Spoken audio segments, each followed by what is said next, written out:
வணக்கம் தமிழ் உறவுகளே. இன்றைக்கி நம்ம பார்க்க போகிற கதையினுடைய தலைப்பு முதலையும் குரங்கும். ஆமாம், ஒரு ஊரில் ஒரு ஆற்றங்கரை இருக்குது, ஒரு ஆறு இருக்குது, பெரிய ஆறு. அந்த ஆற்றுக்கு அருகாமையில் ஒரு பெரிய நாவல் மரம் ஒன்று இருக்குது. அந்த நாவல் மரம் என்னன்னா, அது பழங்கள் காய்க்கிற ஒரு காலகட்டம். ஸோ அந்த தண்ணீரில் எப்படின்னா ஒரு முதலை ஒன்று வாழ்ந்து வருது.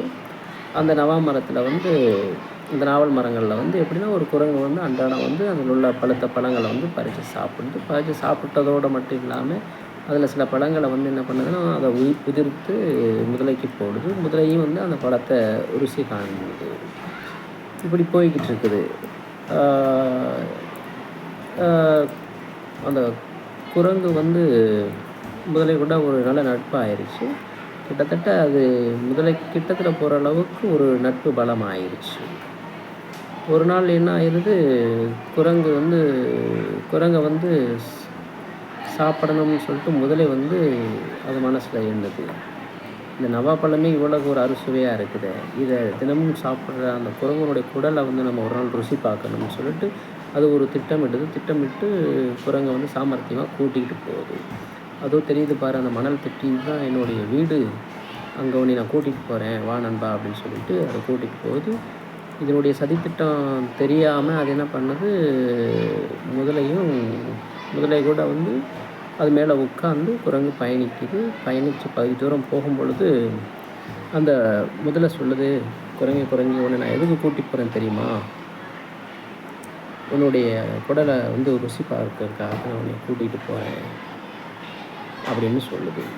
அப்போ சாமர்த்தியமாக குரங்கு என்ன பண்ணுது, முதல்ல இதை நீ முன்னே சொல்லியிருந்திருக்க வேண்டியதானே, ஏன்னா என்னுடைய குடலை நான் காலையில் துவைச்சி காய போட்டு வந்தேன், எனக்கு தெரியாது, எப்படி நீ இருந்தால் நான் உன்னை எடுத்து கொடுத்துருப்பேனே அப்படின்னு சொல்லுது.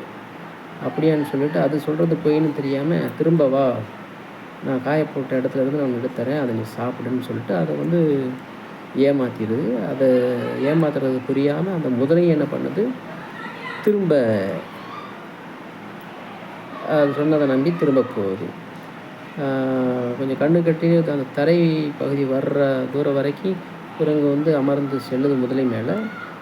சாமர்த்தியமாக அது கரெக்டாக அந்த தரை வந்த உடனே அது மேலே இருந்து ஒரு குவிச்சு அந்த மரக்கிளையில் தாவி போயிட்டு முதலையை ஏமாற்றிட்டதாக சொல்லுது.